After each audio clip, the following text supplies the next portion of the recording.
Hey, all Chris Mystery Cleaning with the File Coast. It's Friday. Where the hell is this week on? It's unbelievable. Right, so what have we been up to this past sort of 2 weeks? Well, we've had a couple of inquiries about the franchise package that we're looking at putting together.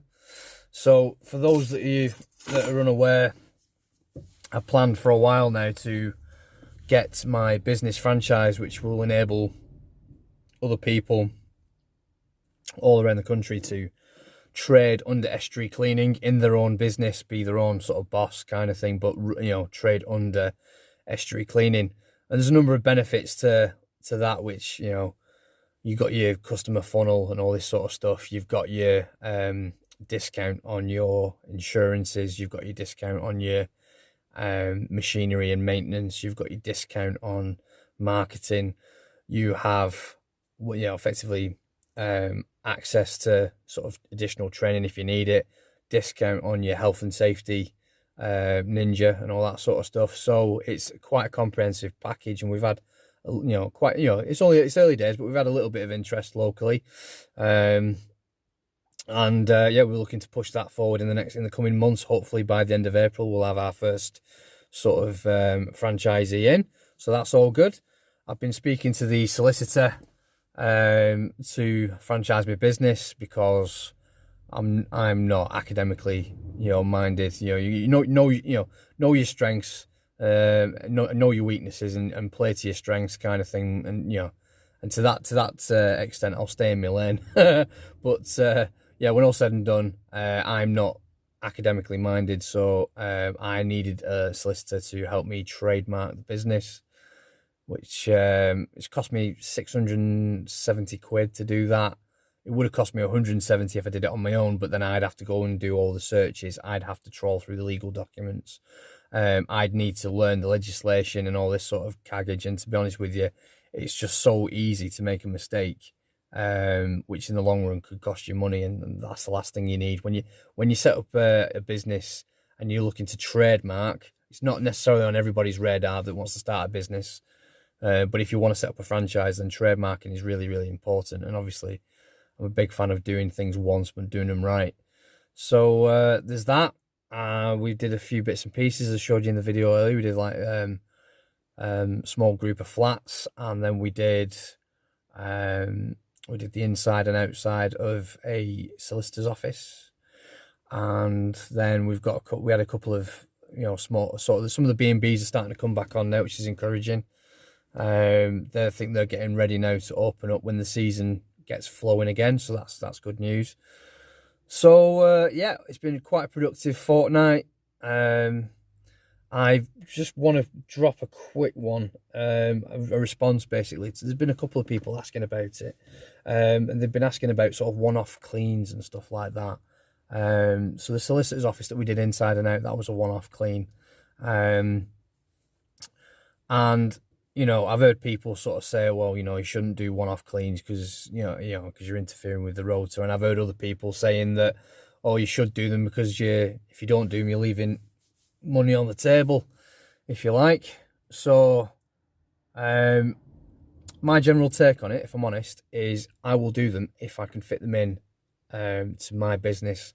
And I don't necessarily do them on demand. So if a customer, like the other, in fact, it was in November, I had a person ring me. This is clearly sort of like a property sort of manager type, or sort of like property investor. Sort of tried to get me to do a deep clean. It was a windows inside and out and all that sort of stuff. And she wanted a front gutter clearing, which is fine, and I don't have a problem with it.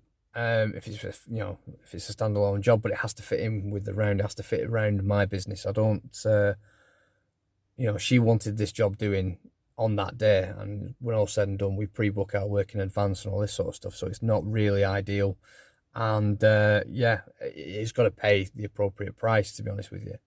So normally for first cleans, I've been asked by literally 3 or 4 people.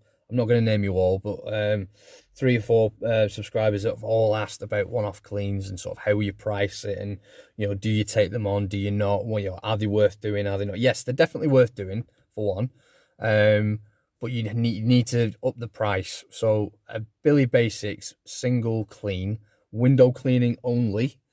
Yeah, for me, I won't do it for anything less than 45 quid. Now, for some people, that might seem pretty steep, and for others, that might be a drop in the ocean. That's just what I've settled on. There are no right or wrong answers. It's just whatever you're happy with. But in my opinion, you're not doing yourself any favours whatsoever by taking on a single clean and then only charging, for argument's sake, front and back of a house, a tenner. You wouldn't price it the same way as you would regular work, for the simple reason that you're doing yourself out of money, because you're probably cleaning off 5+ years worth of rubbish off those windows. And the next house will probably take you 5 minutes, but that one that you're getting rid of 5 years worth of rubbish is taking you easily 2 or 3 hours or something like that, or let's call it an hour. It can vary, so you need to price it appropriately. So yeah, there's that. There's also the fact that some people will demand that you do them that day.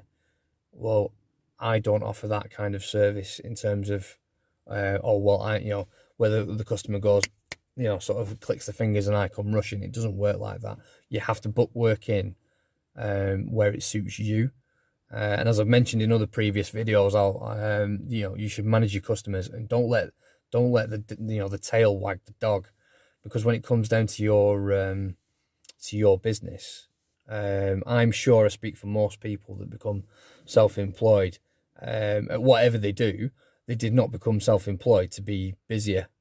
They wanted a better standard of living, with all the pros and cons that come with it. But no one ever wants to be, no one gets into being self-employed to be busier. They get into make more money, sort of thing, and have a better work-life balance. Well, that's great, but you can't achieve that if every time that someone clicks the fingers, you go running. So I'd just be aware of that. And so it's worth having. They're worth doing. I've heard people doing £20 for a front window clean. A.E. Macintosh on his channel, I'll leave a link in the description. He I believe in one of his videos he charged 20 quid for the front of a terrace as a one-off clean, because they wanted it doing there and then sort of thing. Well, that's fine if that's how Macca runs his business, then not a problem. But that's a matter for him. But I don't, that's an example of, obviously he's in the area. I'll fit it in, but it'll be 20 quid and I'll get it done today. Right, okay, fine. So the customer's happy. But if you, for argument's sake, you've got 30 or 40 houses to do in a day, as some people do, we tend to average between 25 and 30 in a day, if I'm honest. But let's say you've got 30 odd houses to do, and then someone rings you up and says, oh, by the way, I've got an additional job. It'll probably take you 2 hours to do it. You know what I mean? I need it done today because we've got the people coming tomorrow with the camera, the photographers coming. That's not the kind of person I want to do work for, to be honest with you. Someone who's not organised, someone that ultimately, drops you in it from a great height and expects you to deal with it. It's like, nah, you're all right. I can't be bothered with that. So, by all means, take on whatever work you want to take on in your business. It is your business. It's your choice. But just make sure you get paid appropriately for it is all I would say. Yeah, so, right. I am done for the weekend. Thank the Lord. I've just got to go ring some schools. I've got some answer machine. I can't even talk. Got some answer machine messages from schools I need to chase up on, and then I am done for the weekend. We'll have a bit of that. So crackers this week. It's just gone really, really quick. So have a good one, peeps. I'll see you in the next one.